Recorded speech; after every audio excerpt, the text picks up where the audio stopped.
Sebenarnya banyak saya baca komen dekat Berani Buat, yang komen dia tulis macam bestnya jadi macam abang Berani Buat. Abang dekat Berani Buat tu hidup dengan buat benda yang dia suka je. Seronok. Orang lain duk struggle tapi tengok abang Berani Buat ni enjoy je life dia.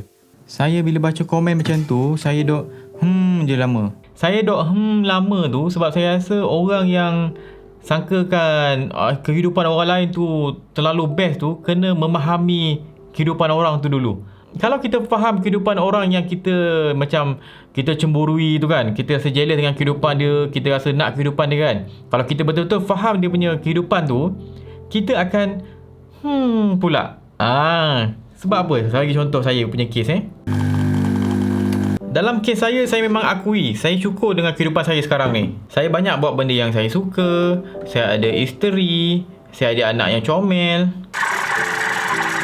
Saya syukur banyak benda yang saya dapat kat dunia ni.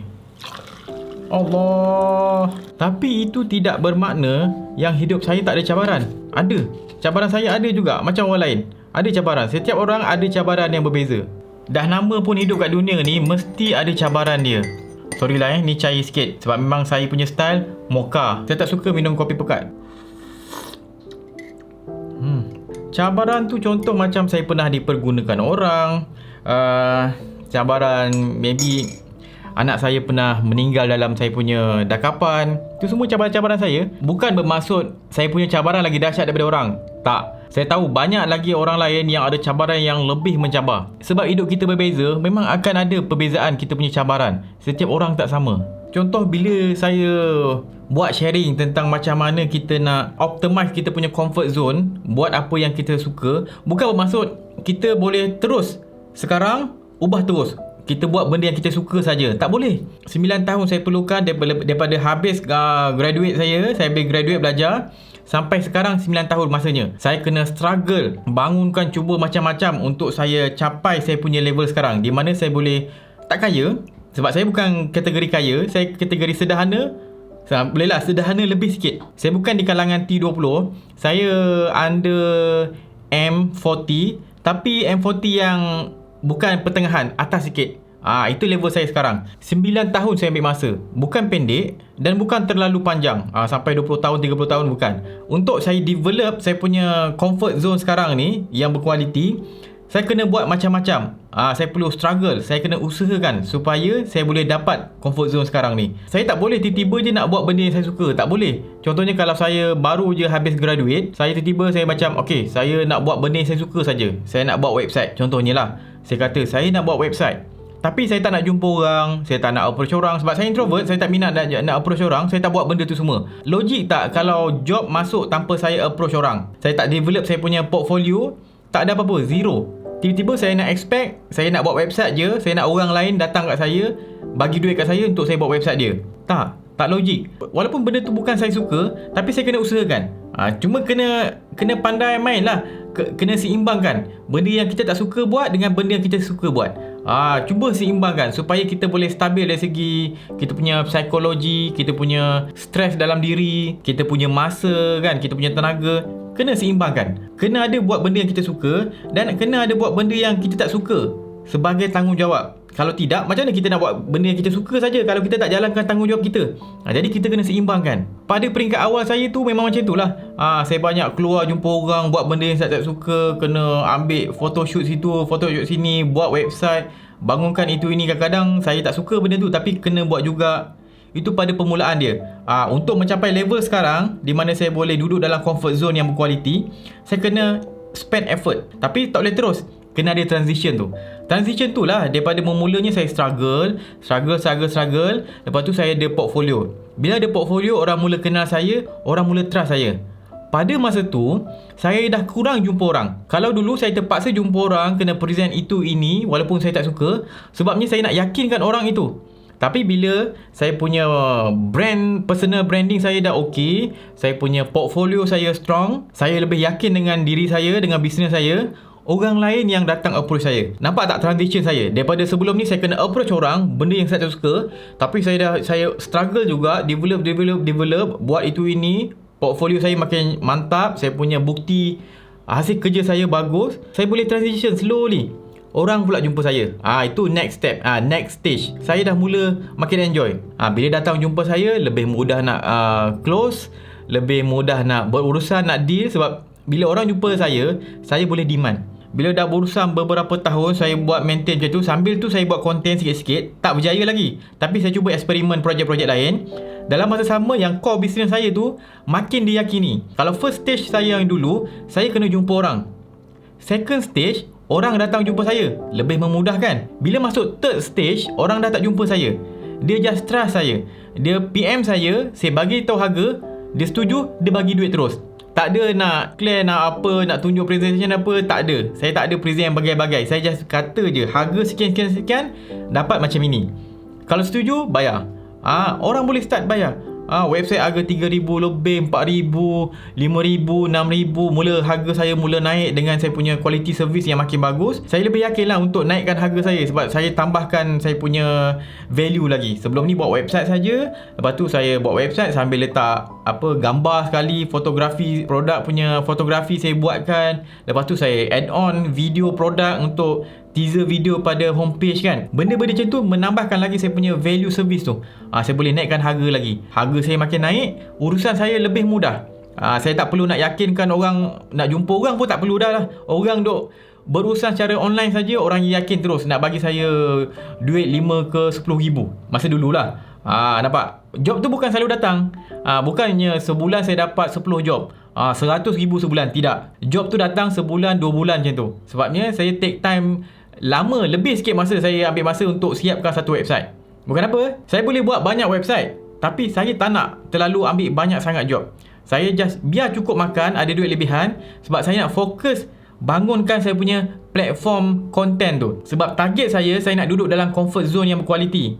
Sekarang saya masih lagi belum dalam comfort zone yang berkualiti tau. Sebab masa tu saya masih lagi kena berurusan dengan orang, kena berurusan dengan klien. Walaupun secara online orang tu dah yakin dengan saya still lagi kena berurusan. Saya tak minat. Saya masih dalam perjalanan ke comfort zone saya, tapi belum betul-betul optimize. Belum betul-betul yang saya nak. Tahun demi tahun saya buat core business saya, bagi servis pada usahawan, bangunkan platform online dia, macam-macam lah. Design iklan kat kapal terbang, design iklan dekat kereta api, saya buat belaka. Lagu produk semua saya buat, iklan TV saya buat. Sambil saya running saya punya core business tu, saya bangunkan saya punya platform content. Eksperimen macam-macam. Sharing business lah, sharing website, tutorial itu ini. Rancangan masak saya tu, awal tu ada rancangan masak lain, tak menjadi. Bila saya dah buat rancangan memasak seminit resepi, baru menjadi. Start seminit resepi lah, saya dah boleh ada passive income yang okey lah. Sebab dia boleh generate dalam, sekarang ni saya boleh dapat generate dalam 2,000 sebulan, 2,000 ke 3,000 sebulan passive income saya sahaja. Dalam 20,000 lebih macam tu lah. Profit bulanan 20,000 ke 30,000. Kadang tu ada bulan tu banyak sikit dapat 40,000. Tapi tu bulanan. Ada bulan jatuh bisnes kan, ada 20,000, 40,000. Tapi kena share lah, kena bayar gaji tim ramai. Dan itu semua ahli keluarga saya. Saya boleh jaga ahli keluarga saya menggunakan platform seminit resepi tu. Dalam masa sama, saya dapat passive income. Pada masa tu yang saya mula nampak development saya punya comfort zone yang saya nak tu mula membuahkan hasil. Nampak? Dengan 2,000 sebulan tak kaya. 2,000 sebulan tak kaya. Tapi kalau saya balik kampung, saya dapat passive income tu, saya tak perlu buat apa-apa pun. Saya dapat passive income, saya balik kampung, 2,000 sebulan, duduk kat kampung, cukup duit. Tak ada masalah. Saya biar je adik-beradik saya buat kerja kat bandar ni. Bulanan passive income tu saya ambil. Duduk kat kampung. Boleh kalau saya nak. Tapi tidak cukup lah bagi saya. Saya tak puas. Bukan kepuasan pada duit, kepuasan pada hidup. Apa yang saya nak buat dalam hidup saya? Sebab saya nak capai comfort zone yang berkualiti tu. Saya nak stabil dari segi kewangan, tak perlu kaya tapi cukup. Dalam masa sama, saya nak optimizekan apa yang saya ada ni, buat apa yang saya suka. Adalah benda saya tak suka sikit-sikit tu saya kena buat, tapi still manageable. Dia bukanlah level sampai mendatangkan stres pada saya. Ianya just task yang leceh lah. Tapi saya buat, tak ada masalah. Kalau sekadar itu saja tak cukup untuk diri saya. Saya nak saya gunakan saya punya kemahiran saya, skill saya pada sesuatu yang lebih mendatangkan manfaat. Sebab itulah saya bangunkan pula berani buat. Bila seminit resepi saya dah berjaya, saya rasa macam saya dah ada formula tau. Formula macam mana untuk berjaya tu dalam dunia konten. Saya punya knowledge, saya punya skill, dah banyak ada. Nampak tak? Saya dah ada dia punya framework tu. Saya dah ada rumusan tu. Saya dah ada strategi tu. Bila saya bangunkan Berani Buat, adalah pelabur datang nak labur. Saya punya equipment ke apa, keperluan saya, bayarkan sewa rumah saya. Nampak? Diorang cover semua tu untuk saya bangunkan platform Berani Buat. Dan saya sukalah. Saya boleh buat benda yang saya suka. Saya dapat passive income. Saya punya income stabil. Saya boleh hidup. Dan hidup saya bermanfaat. Ada cabaran dia. Memang ada cabaran. Tapi cabaran tu manageable. Walaupun anak saya meninggal dalam dakapan saya, sedih. Tapi kita boleh manage. Kita redha je lah. Nak buat macam mana? Itu contoh. Adalah banyak lagi cabaran lain yang saya tak boleh nak cerita lah. Sebab ianya hanya membuka aib je. Elok Allah dah jaga aib kita, berapa nak share kan? Saya ada cabaran lain, tapi saya tak bagi tahu. Takkan semua benda nak tunjuk dalam video. Habislah hidup saya kan. Terlalu open. Ada masa tu bila saya dah kahwin dengan wife saya, time tu tak ada duit. Tapi wife saya nak ayam botak, ayam bogel tu. Ayam rangka ayam kan. Dia nak rangka ayam tu. Itu pun duit saya macam, oi, duit tinggal berapa puluh ringgit je ni. Nak beli rangka ayam dah makan RM4. Duduk bandar kan, makan RM4. Isi minyak boleh kot RM10. Ada tau masa tu. Isi minyak boleh lah RM10. Lepas kot, maybe lepas ni datang lah rezeki mana-mana terpijak kan. Ada masanya level saya macam tu. Maybe kurang RM50 pada masa tu. Ada masa ketika tu. Tapi itulah, nak penuhi wife saya punya mengidam kan, mengandung pula masa tu. Nak ayam botak, ayam rangka ayam. Tapi itu just cabaran dalam hidup. Setiap orang cabaran dia berbeza. Ada level-level dia. Ada orang yang mampu handle cabaran yang gila lagi. Contohnya pergi duduk kat Palestin, anak beranak mati kena bom. Cabaran dia lagi kuat. Orang kat Palestin tu banyak mati, tapi masih lagi tersenyum. Adakah kita nak kata, best lah hidup dia macam tu, boleh senyum je kat situ, mesti senang kan hidup dia? Nampak? Tu yang saya kata, bila kita tahu orang tu punya jalan hidup, kita akan rasa, sebabnya hakikat Tuhan tu adil. Semua orang akan ada ujian, semua orang akan dapat dia punya rezeki dia. Yang bezanya adalah sejauh mana kita menghargai sesuatu itu. Berbeza tapi sama. Ada orang lebih kat sini, kurang dekat sini. Ada orang kurang dekat sini, lebih dekat sini. Nampak? Dia berbeza tapi sama. Sebab apa? Sebab Tuhan itu adil. Jadi depend macam mana kita menghargai kita punya hidup tu. Jadi fokuskan untuk manfaatkan hidup kita. Ada orang jatuh, nangis. Ada orang macam tu.